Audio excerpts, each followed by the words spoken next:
walang ginikilingan, walang pinoprotektahan, walang kasinungalingan, serbisyong totoo lang.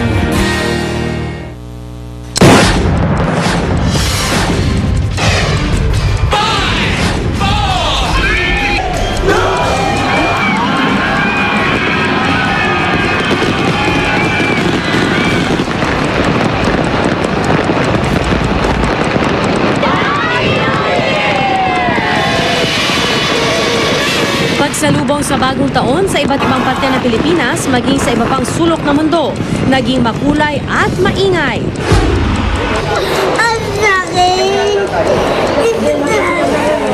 Pero bilang ng firecracker-related injury sa bansa, tumaas ngayon kumpara sa nakalipas na 5 taon ayon sa DOH. Kaliwat ka ng sunog na itala rin sa Metro Manila. At January 1, 2011 o 1111, maswerte raw.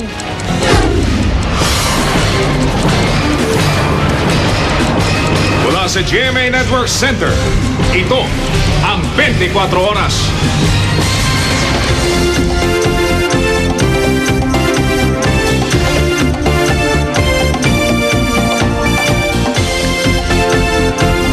Happy New Year po mga kapuso. Sa kabila po ng pinaigting na kampanya ng mga otoridad laban sa paggamit ng paputok, mas dumami pa ang bilang ng mga nadisgrasya ngayong taon kumpara sa nagdaang 5 taon. Batay sa tala ng Department of Health, may higit 500 ng holiday-related cases sa buong bansa. Ilan sa kanila isinugod sa Jose Reyes Memorial Medical Center sa Maynila. At nakatutok doon live si John Consulta. John. Pia Jiggy, kasama sa 546 na firecracker-related cases ang 20 biktima ng ligaw na bala o stray bullet. Samantala dito sa Jose Reyes Memorial Medical Center, tuloy-tuloy pa rin ang pagdating ng mga nabiktima ng paputok. Kabilang ng 12 anyos sa si San Rio sa mahigit 100 sinugod dito ngayong araw. Halos wala nang natira sa mga daliri niya matapos maputukan ng mga pinulot na pulbura. Pinakabata namang isinugod dito ang 3 taong gulang na si Justin Angeles. Nagulat ako, tumatakbo sa akin Tay, may duka ko rito, naputukan ako ng pikulo. Naging abala rin sa Pasay General Hospital. 6 sa mga tinakbo roon, biktima ng pikulo. 2 naman ng ligaw na bala. Ligtas naman sila. Nakaupo lang po ako. Tapos biglang may pumutok na malakas, tapos naramdaman ko sa paa ko.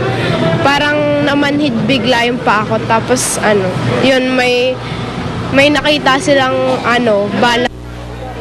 34 o 7% ang itinaas ng bilang ng mga naputukan mula December 21 hanggang 31, 2010.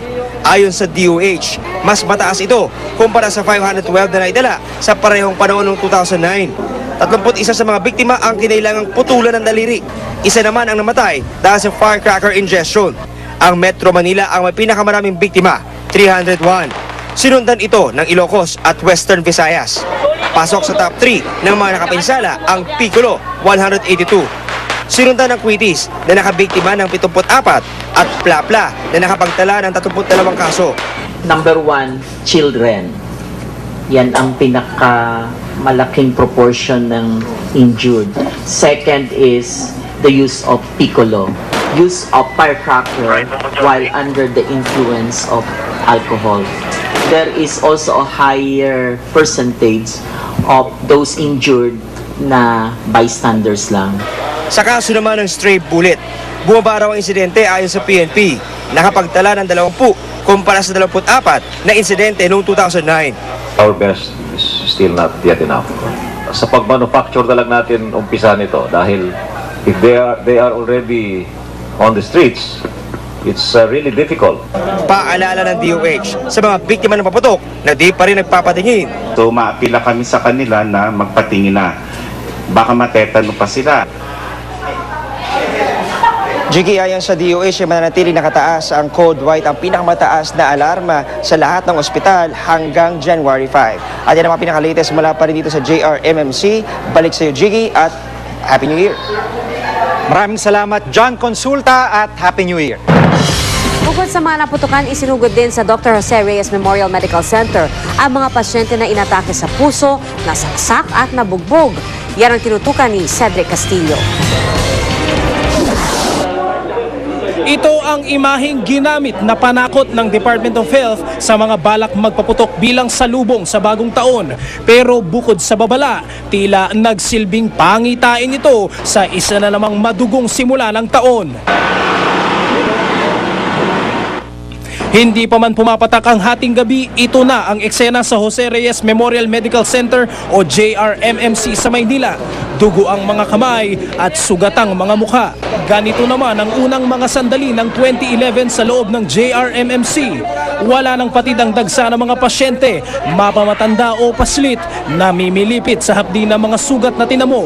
Hindi na nagkanda umayaw ang emergency room. 4 na agad sa mga ito ang biktima ng mga paputok na mas malakas kaysa sa Piccolo. Pero ayon sa pamunuan ng JRMMC, meron pa rin daw dapat ipagpasalamat. Sa tingin ko, natuto na rin yung mga tao, although talaga hindi natin maiwasan na meron talaga nagpaputok pa rin. Pero sa bilang ng pasyente ngayon, mukhang mas kokonti kumpara last year. Pag umaga, mas marami kasi yung mga galing from provinces, dinadala sa Manila. Halos magkaroon na ng komosyon dito sa loob ng emergency room ng JRMMC sa dami ng mga sabay-sabay na kailangan lapatan ng lunas. At ang mas nakakalungkot pa rin nito, bukod dun sa mga naputukan, ay yung dami ng mga biktima na wala namang kinalaman sa pagpapaputok. Naghahalo-halo na sa ER ang mga nahimatay, inatake sa puso, pati na rin ilang biktima ng road accident at maging pangangagat ng aso. Hindi rin lang iilang mga biktima ng pananaksak ang dinala sa JRMMC. Ang lalaking ito halos mawala na ng ulirat nang makarating sa ospital. May ilang nakaposas ng dalhin sa lugar, mga sospek sa reklamong pag-aamok at pananakit. Habang sunod-sunod ding nagdatingan ang mga biktima ng pambubugbog. Walang ginawang masama, ako binugbog. Nino? Ay, taga-recto eh. Pinalo ko ng baril, kaliwete may ari, kinanan ako, 157. Dito ito sa ulo. Sa huli, walang nagawa ang mga tauhan ng ospital kundi ipagpaliban ng selebrasyon, tumugon sa tawag ng tungkulin at umasa minsan pa na sa susunod na taon, seseryosohin ang mga babala. Cedric Castillo, Nakatutok, 24 Oras. Naging abala rin ang mga doktor sa Gat Andres Bonifacio Memorial Medical Center sa Tondo, Maynila nitong magdamag. Nakatutok si Trisha Safra. Sa gitna ng maingay at masayang pagsalubong sa 2011, sunod-sunod ang mga nadisgrasya at sinugod sa Gat Andres Bonifacio Memorial Medical Center sa Tondo, Maynila. Ilang minuto pagkapalit ng taon, dinala sa ospital si John Ray Das. Nasira ang ilong ni John Ray nang masabugan umano ng ipinagbabawal na Goodbye Philippines habang pinanonood ang mga nagpapaputok. Maawa naman kayo sa mga naputukan. Pumigil na kayo ng paputok nyo. Diyos ko, nakakawa naman ang anak ko. 10 iba pang mga kasama niyang miron lang sa pagpapaputok ang nasugatan sa insidente. Ang 10 taong gulang na si Louie Mercadal hindi nagpaputok sa takot na masugatan. Pero kahit umiwas, nangyari pa rin ang kinatatakutan niya nang makatapak ng nakasinding Piccolo. Huwag na lang po sila magpapaputok. Kasi po nakakasakit. Meron ding mga nabiktima ng sariling kapangahasan at katigasan ng ulo. Malubhang nasugatan ang mata ni Ronaldo Dacanay nang sumabog bigla ang sinindihang plapla. Hiwa naman ang hintuturo at hinlalaki ni Edwin Dunayag nang maputukan ng Piccolo. Mula alas 9:30 ng gabi hanggang alas 3 ng madaling araw, 35 biktima na paputok ang dinala sa Gat Andres. 11 ang nadisgrasya ng Goodbye Philippines, 5 sa Piccolo at 3 sa Plapla. 2 biktima ng pamamaril at 1 biktima ng ligaw na bala din ang dinala roon. Mas kaunti at hindi gaanong malubha ang kaso ng mga pasyenteng naputukan ngayong pagtatapos ng 2010 ayon sa pamunuan ng Gat Andres. Bagamat umaasang bababa pa ang mga kasong ganito sa susunod na bagong taon, mahigpit pa rin daw nilang paghahandaan at papaalalahanan ng publiko tuwing sasapit ang panahong ito. Trisha Zafra, Nakatutok, 24 Oras. Kaliwat ka ng sunog naman ang naitala sa iba't ibang lugar sa Metro Manila sa unang araw ng 2011. Yan ang tinutukan ni Mark Zambrano. Nagmistulang malaking ulingan ng ilang bahay sa Road 10 sa Navotas nang lamunin ng apoy ang halos 50 residential areas dito. Teorya ng mga otoridad, isang napabayaang kalan ang pinagmulan ng sunog. Sinasabi nga natin na di bali daanan tayo ng bagyo, wag lang sunog. Kaya hinihingi natin sa mga kababayan natin na dubli ingat. Sa Parañaque, 14 million pesos na halaga ng pantalon, t-shirt at sportswear ang nilamon ng apoy sa sunog sa isang pabrika at warehouse. Wala namang naiulat na nasawi sa sunog na tumagal ng halos 4 na oras. Faulty electrical wiring naman ang tinitingnang dahilan ng sunog sa isang apartment compound sa Mandaluyong kaninang umaga na umabot sa 3rd alarm. Nagmula ang sunog sa kisame, sa taas. Kasi nung pumunta ako dyan, ang sunog talaga sa taas. Wala sa baba. May sunog ding sumiklab sa 2 palapag na gusali sa Sampaloc, Manila na nagsimula sa attic. Patuloy pang iniimbestigahan ng tunay na sanhi ng sunog. Dakong alas 10 ng umaga naman ang matupok ang isang kwarto ng gusaling ito sa Philippine Normal University sa Maynila. Posibleng electrical overload daw ang sanhi. Meron kando na may live yung current, kuryente. Ayon sa Bureau of Fire Protection, mahigit 20 ang naitala mula alas 8 ng umaga ng December 31 hanggang alas 8 kaninang umaga. Mas mababa ito ng 68% kumpara sa parehong period noong isang taon. 12 o 48% dito ang tinatawag na structural fires o sunog sa mga bahay, building at mga pabrika. 6 na sunog ang naitala sa Manila, 4 sa Quezon City, 2 sa Malabon, Las Piñas, Muntinlupa at Pasig, at tig-isang insidente naman sa Valenzuela, Caloocan, Makati, Parañaque, Taguig at Marikina. Patuloy naman pinapaalala ng mga otoridad na maging mapagmasid tayo sa ating kapaligiran. Payo nila, huwag iwanang nakasaksak ang electrical appliances, isaayos ang mga wiring sa bahay, at huwag mag-iwan ng kandila at kalan na nakasindi para iwas sakuna. Mark Zambrano, nakatutok, 24 oras. Kaligtasan mo sa Alerto 24. Isang rider ng motorsiklong patay matapos umanong mabangga at makaladkad ng isang SUV sa Guadalupe Bridge sa EDSA, Makati. Si Ian Cruz sa Alerto 24. Nakaandusay at wala ng buhay sa Guadalupe Bridge sa northbound ng EDSA Makati. Ang motorcycle rider na ito, pinanggat na ng GMA News alas 5:45 ng umaga kanina nang mabangga at makaladkad ng may 50 metro ang biktima ng nakabanggang SUV na minamaneho ni Rafael C. Sa pamamagitan ng lisensya sa pagmamaneho, kinilala ang biktima na si Jesus de la Cruz ng Bagumbong, Caloocan. Tumangging magpa-interview ang driver ng SUV. Pero sinabi niya sa Makati Traffic Enforcement Unit, nasa inner lane daw siya, habang nasa outer lane daw ang motorsiklo bago nangyari aksidente. So pagdating doon sa puno ng tulay, isa nag-swerve sa kaliwa. Sino? Yung motorcyclist. Kaya naging dahilan ng aksidente. Aminado naman daw si na nakainom siya at may kabilisan ang kanyang pagmamaneho. According sa kanya, nasa 60 to 80 lang daw takbo niya. Mabilis yun. So, medyo may kabilisan ng konti. Patuloy ang pagsiyasat ng otoridad sa aksidente. Sasampahan daw si C ng kakulang kaso.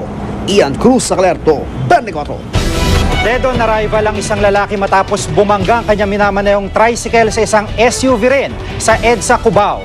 6 na iba pang sugatan. Si Salima Refran na Alerto 24. Sa trahedya nagsimula ang taong 2011 para sa pamilya Nilio. Patay ang kaanak nilang si Basil Lawrence ang makabanggaan ng minamaneho niyang tricycle ang isang SUV sa EDSA, Cubao umaga ng Sabado. Alas 5:30 ng bawian ang buhay ng biktima sa East Avenue Medical Center dahil sa tindi ng tinamong sugat. Ang kanyang mga sakay na 2 kaibigang minor de edad nananatiling kritikal ang kondisyon. Kwento ng ina ng sakay ni Basil, nag-iangkas lamang ang kanyang anak na si Senki kay Basil nang hinatid ito sa terminal ang nanay na tutungo sa Manaoag. Pauwi na nga sila.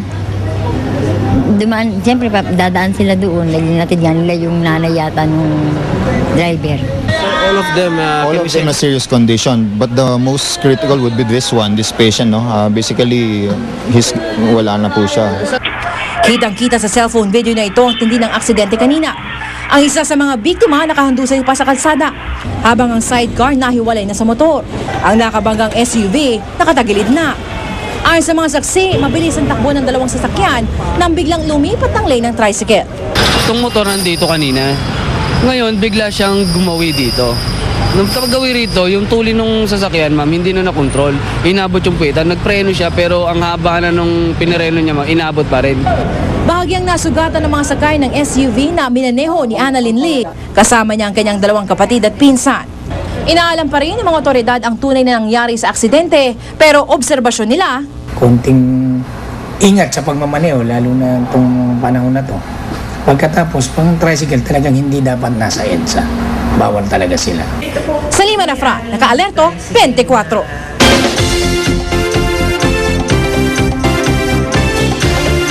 Pinatunayan naman ng mga residente ng 3 barangay sa Makati na pwedeng salubungin ang bagong taon nang walang paputok at polusyon. Ipinagbawal doon ang pagpapaputok dahil sa gas leak. Nakatutok si June Veneracion.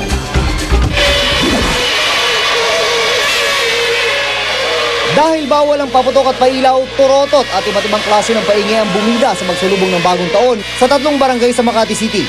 Sa Barangay Bangkal, na direktang naapektuhan ng tumagas sa petrolyo mula sa butas na pipeline ng First Philippine Industrial Corporation. Idinaan na lang sa mini-concert at paraffol ang pagsalubong sa 2011. At habang nagpupuntukan sa mga kalapit na barangay, ang mga taga-Bangkal nakipanood na lang ng fireworks display. Kanya-kanya din sila na-discard sa pag-iingay sa pagsalubong sa bagong taon.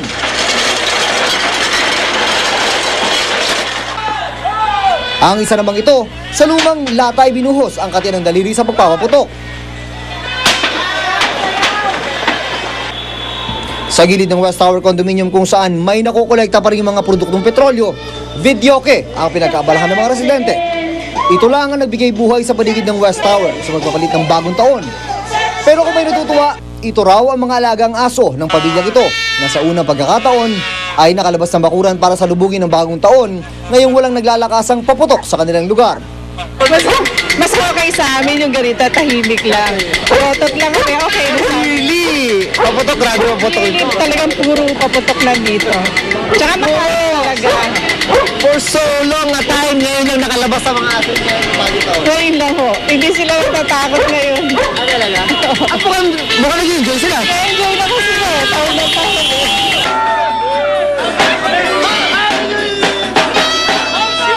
Halos walang pinag-iba sa 2 barangay ng Pio del Pilar, Magallanes. Wala man ang kanilang nakasanayang paingay, mabuti na rin daw ito para ligtas ang lahat.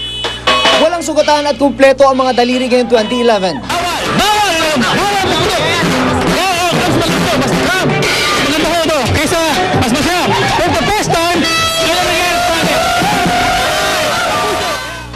Sa 3 barangay na ito ng Makati, makikitang pwede naman palang salubungin ng bagong taon na walang paputok, walang polusyon, at iwas disgrasya.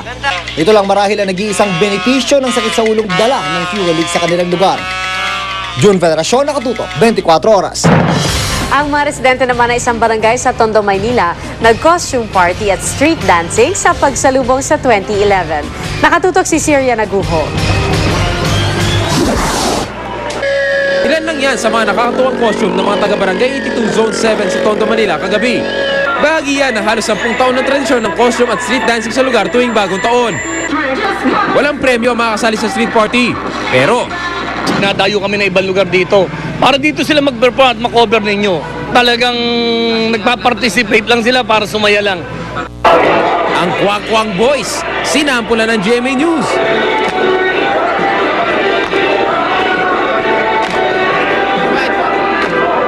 Mga quick mga tay. Sino nag-isip ng choreo nyo, sir? Kami rin, kami. Oo, kami lang. Hindi naman nagpatalo ang tribo ni Nene Ching.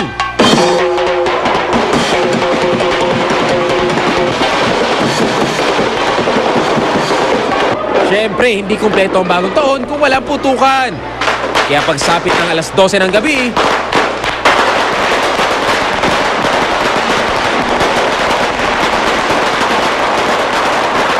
pero hindi namang mangilan nila na nagpukpok na lang ng mga kaldero at mga pinggan kaysa magpaputok.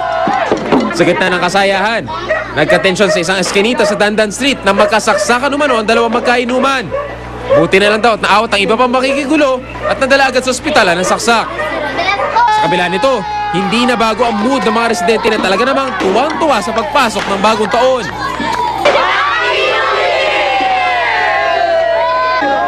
Share na go, nakatutok, 24 oras. Susunod, silipin ang mga cute na New Year babies. 2010 to 2011, the GMA New Year Countdown, dinagsa ng libo-libo. Isa sa mga tinaguriang hottest male solo artists of 2010, half Pinoy. Tutok na dito sa 24 oras.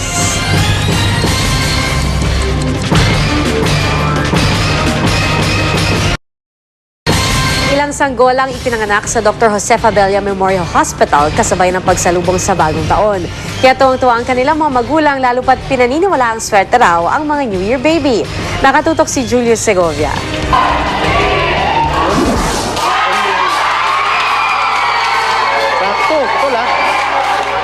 Eksakto nang magpalit ang taon, sabay-sabay na ipinanganak ang 4 na sanggol sa Dr. Josefa Abella Memorial Hospital. May kakambalang isa sa 4 na sanggol, pero iniluwal siya 10 minuto bago mag-alas 12 ng hating gabi, kaya di siya kabilang sa New Year babies. 10 minutes ang gap nung twin B around 12 o'clock. So kambal sila pero magkaiba sila ng birth? Yeah, magkaiba yung birthday nila. Pawang normal delivery ang 4 na sanggol na pare-pareho naman daw malulusog ayon sa doktor. Yun nga lang, may cleft lip o bingot ang isa sa 4 na New Year babies. Si Lance Prince, ang sanggol ni Princess Valerio. Masaya po ako dahil bagong taon ko siya naisilang. Ako po yung baby ko. Hanggat maliit pa yung baby ko. Parang hindi po nahirapan yung baby ko. Nangihinayang naman si Jocelyn Grueso dahil hindi raw napabilang ang anak niya sa New Year babies. Iniluwal ni Jocelyn ang baby girl niya 30 minuto bago magpalit ang taon. Masaya rin naman po kahit ano naman binigay sa amin. Okay lang po. Mula naman Cavite, bumiyahe pa si Ricky Trevino sa Maynila para ipatingin ang asawa niyang 7 buwang buntis. Humihilab na raw kasi ang tiyan nito. Pero sabi ni Doc, di naman daw pwedeng pilitin ang panganak kung di pa talaga kabuwanan. Pwera na lang daw kung cesarean o CS delivery na pwedeng itakda ang petsa. Gusto nila manganak this New Year because 1111, di ba? Yun. Yeah. So parang pinili mo sakali? Swerte kasi number 1. Matapos magpaanak, sama-sama namang nagsalo-salo ang mga hospital staff sa inihandang medianoche sa loob ng ospital. Julius Segovia, GMA News. Ilang sanggol din ang ipinanganak sa iba pang bahagi ng bansa sa pagpapalit ng taon.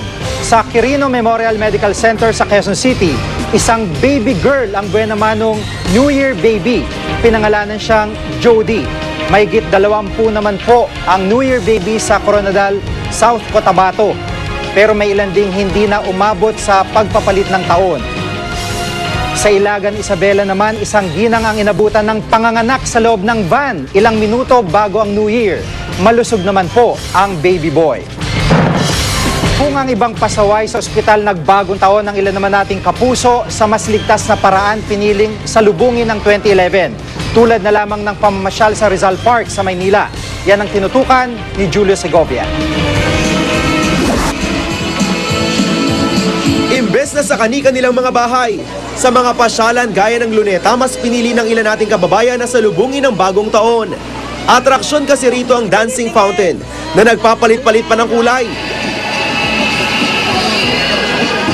Karamihan nga sa mga kababayan natin, naglatag pa ng mga pangsapin para makahiga ng husto sa damuhan at nang may malagyan ng pagkaing pang medianoche. Bukod sa masaya, iwas disgrasya pa raw sila sa Luneta Park. Mas maganda rito lang walang miserableng gulo. Masaya lahat, puro pamilya.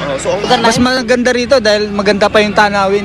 So palagi nyo, mas safe po tayo dito? Mas safe talaga. Si Emeline Lovitos nga, sinama pa ang isang buwang gulang niyang sanggol. Nakagawian na raw kasi nilang mag-anak na sa Luneta magdiwang ng bagong taon. Kahit mamugan, konti. Okay lang, basta masaya kami dito mga pamilya. Makabuluhan naman para sa isang taon ng mag-asawang sina Rodel at Freya ang Luneta Park. Dito raw kasi sila nagkakilala at nagligawan. Ngayong dumaraan sa pagsubok ang kanilang pagsasama, muli raw nilang binalikan ang parke. Sana magkaayos uli yung pagsasama namin. Kasi medyo may hindi kami pagkakaunawan sa pagsasama namin ngayon. Mahigpit naman ang seguridad na ipinatupad ng pulisya, lalo pat inumaga na ang mga kababayan natin sa Luneta. Tiba-tiba naman ang mga nagtitinda sa lugar dahil sa kapal ng mga taong namasyal. Julio Segovia, Nakatutok, 24 Oras.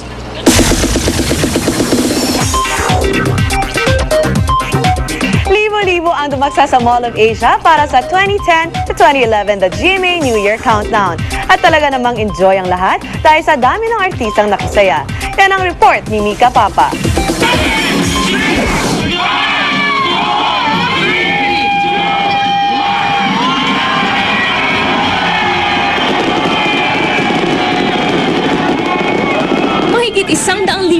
Nagsaya sa 2010 to 2011 The GMA New Year Countdown sa SM Mall of Asia. Pagpatak ng hating gabi, nagkaroon ng engranding fireworks display na tumagal ng halos 10 minuto.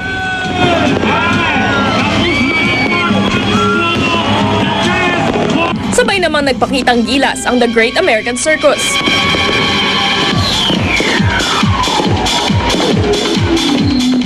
Tampok sa taunang selebrasyon ang performances mula sa ating favorite Kapuso stars, tulad ni na Francesca Farr, Mark Heras at Aljura Brenica. Kaya naman hindi pa nagsimula ang programa, dagsana ang umaasang makasulyap sa kanilang mga idol. Ang pamilyang ito, hindi lang sinama ang buong angkan, kundi pati na rin ang handang pang-medyanoche. Ano pagdala nyo? Spaghetti po tsaka fruit salad. Ang magkapatid na Diona, ipinagpalit ang karaniway tahimik na bagong taon sa bahay para makipagdiwang kasama ang libo-libo nating kababayan. Mas maganda daw dito ang magiging palabas, like yung mga fireworks. Proud Kapuso naman ang mga teacher na ito mula Zamboanga.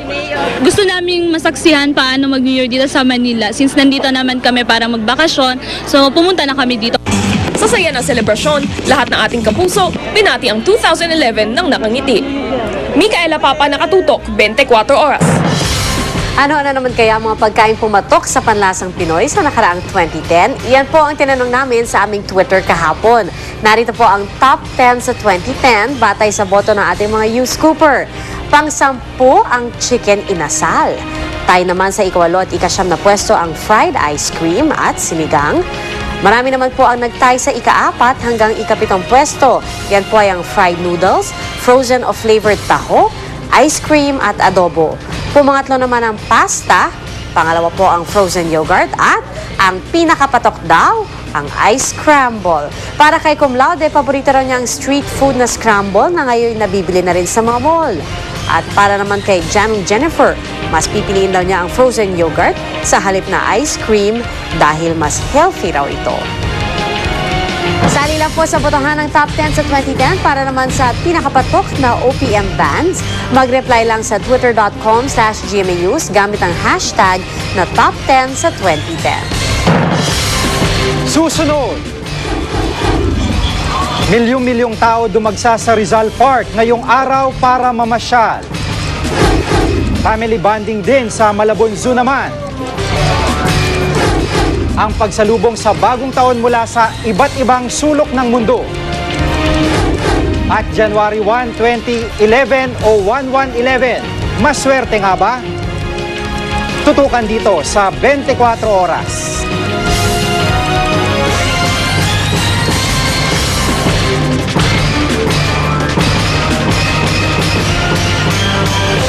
Po hindi pa tapos ang holiday season, tuloy-tuloy pa rin ang family bonding ngayong bagong taon.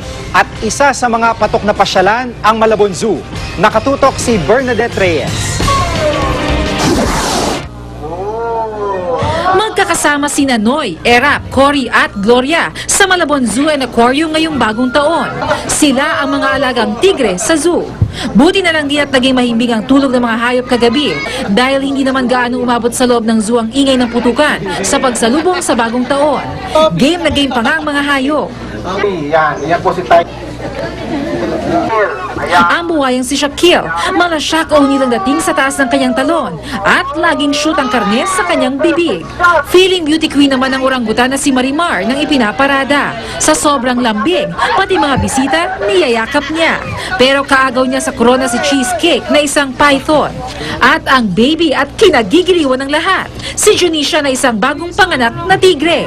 Anong natutunan mo dito sa zoo? Pakainin ang mga hayop. Masaya po. Oo. Bakit? Anong pinakamasayang part ng pagbisita mo sa zoo?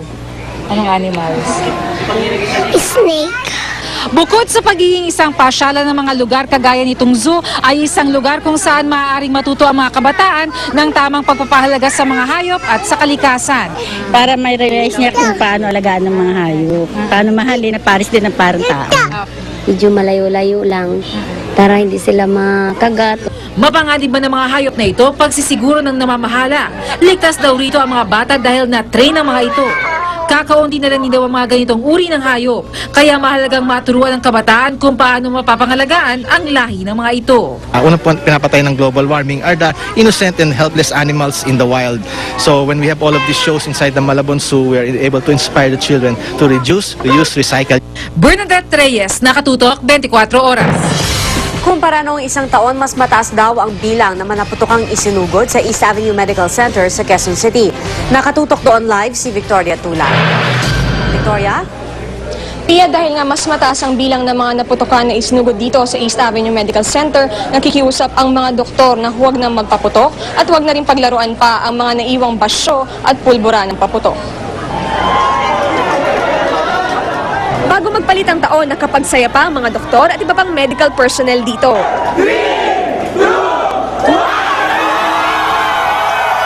Pero dahil naka-duty, agad naputol ang kasiyahan dahil sunod-sunod na ang dating ng mga naputukan. Merong mga batang nadamay lang sa pagpapaputok ng mga nakatatanda. May nag-quitis. Oo. Gumanon. Tapos?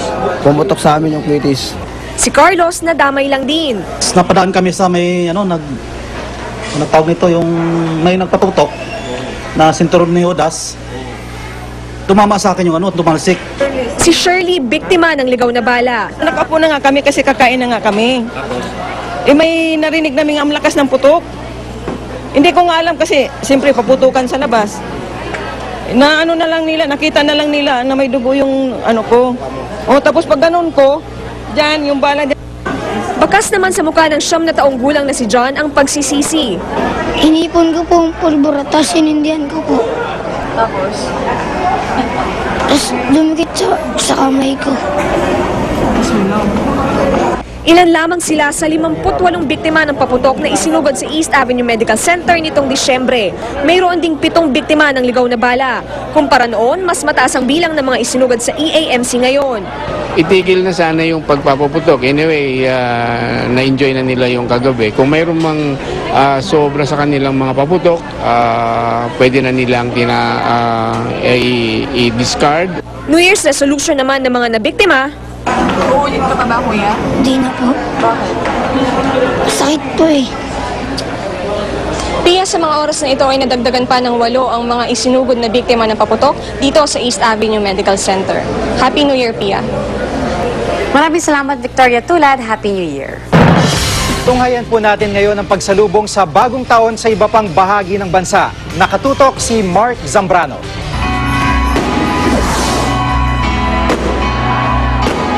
Naging maingay at masaya ang pagsalubong sa bagong taon sa Batangas. Dinaya ng mga Batanggenyo ang isang mall sa Lipa para panoorin ang magarbong fireworks display.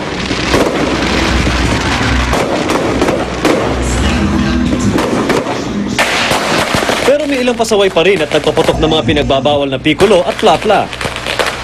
Sa tala ng Batangas Provincial Police, mahigit 30 ang bilang ng mga taong naputukan at 2 naman ang tinamaan ng ligaw na bala sa lalawigan.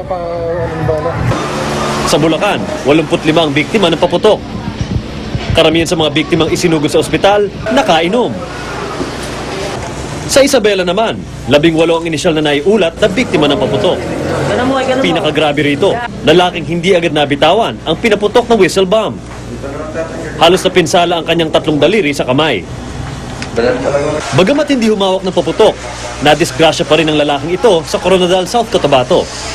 Matapos aksidenteng tamaan ng kwitis ang kanyang kanang mata. Hindi naman napuruhan si Jerry Nolasco. Laking pasasalamat ng mga doktor sa South Cotabato Provincial Hospital na si Nolasco lang ang kaisa-isang biktima ng paputok na isinugod sa kanila sa pagpapalit ng taon. Isang silid-aralan naman sa Lawag, Ilocos Norte ang nasunog ilang minuto bago mag-2011. Ayon sa mga otoridad, isang kwitis na tumama sa loob ng isang kwarto ng paaralan ang sanhi ng sunog. Mark Zambrano, Nakatutok, 24 Oras. Matapos sa mga kasiyahan sa pagsalubong sa bagong taon, tambak na basura naman ang problema sa mga kalsada. Nakatutok si Micaela Papa. Nagdingding ang kalangitan kagabi dahil sa makukulay na fireworks bilang pagsalubong sa bagong taon. Pero matapos ang kasiyahan, zero visibility sa mga kalsada at tambak ang bulto-bultong basura mula sa mga fireworks at paputok. Ang Quezon Memorial Monument sa Elliptical Road natakpan na ng usok mula sa mga paputok. Sa kahabaan ng E. Rodriguez Avenue, hindi lang balat ng paputok ang nagkalat, kundi pati na rin ang bakas ng medianoche. Sa cleaning operations ng Police Maynila sa Recto kaninang umaga, gumamit pa ng fire truck upang matanggal ang masangsang na amoy. Yung mga ibang vendors kasi, dahil dyan na naka-stay, ang ginagawa nila, kapag umiihi, nilalagay na lang sa supot o kaya sa bote, tapos dyan na rin binubuhos sa kalsada. Sabi ng Metropolitan Manila Development Authority, hindi masama ang magdiwang. Siguraduhin lang na malilinis ang kalsada kinabukasan. Kaya balak ng ahensyang isang guni sa susunod na Metro Manila Mayor's Council, magkaroon na lang ng designated area sa Metro Manila kung saan pwede magpaputok. Pwede namin ma-manage yung any externalities like pollution, kalat. Micaela Papa, nakatutok, 24 oras. Abangan! January 1, 2011 o 1111, maswerte raw? Tutukan dito sa 24 oras. Mga kapuso, napansin nyo ba na pare-parehong 1 ang petsa ngayong araw? 1111. Sabi ng iba, swerte raw ang petsa ngayon. Nakatutok si Lia Manyala.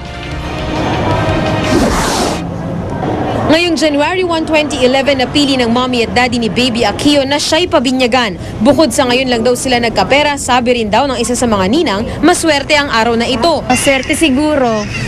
Ganon, yung dala ng New Year sa kanila.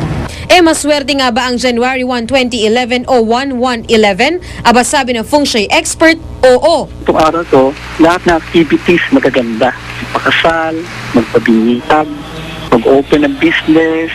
Dragon sign daw kasi ang dominant sign ngayong araw na ito, kaya kahit anong balak mong gawin ngayon, papala rin ka. Kung balak mo naman magpakasal sa November 11, 2011 o 11-11-11, maswerte rin ito. Magandang araw din ang 11-11-11 para makipagbati sa inyong mga kaaway. Ang 11-11-11 daw kasi ay simbolo ng peace at reconciliation. Pero todo man ang swerte sa araw na ito, may kailangan ka raw gawin. Isang way para makuha ko itong blessing na sinasabi ko, to go to church, hear mass, and say thank you. Maswerteng buwan naman daw para magbukas ng negosyo ngayong taon ang March, April at June. Mas maganda rin daw magpakasal sa May at June. Kung babiyahe, magandang itapat daw ito sa May, September o October. At ngayong taon, asahan na raw na mas maraming mabubuntis. Karamihan daw dyan, hindi planado. At ang maswerteng mga buwan ng panganganak ngayong taon ay ang unang 6 na buwan ng 2011. Lia Manyalak, nakatutok, 24 oras. At yan po mabalik ang aming tinutukan sa nakalipas na 24 oras. Maraming salamat sa inyong pagtitiwala at Happy New Year po mga kapuso. Isang mapayapa at manigong bagong taon po sa ating lahat. Mula sa tahanan ng katotohanan, ako po si PR Kanghel. Ako po si Jiga Manica, dito ang GMA. Walang kinikilingan, walang pinoprotektahan, walang kasinungalingan. Walang bahid politika, serbisyong totoo lamang. At dahil hindi natutulog ang balita, nakatutok kami 24 oras.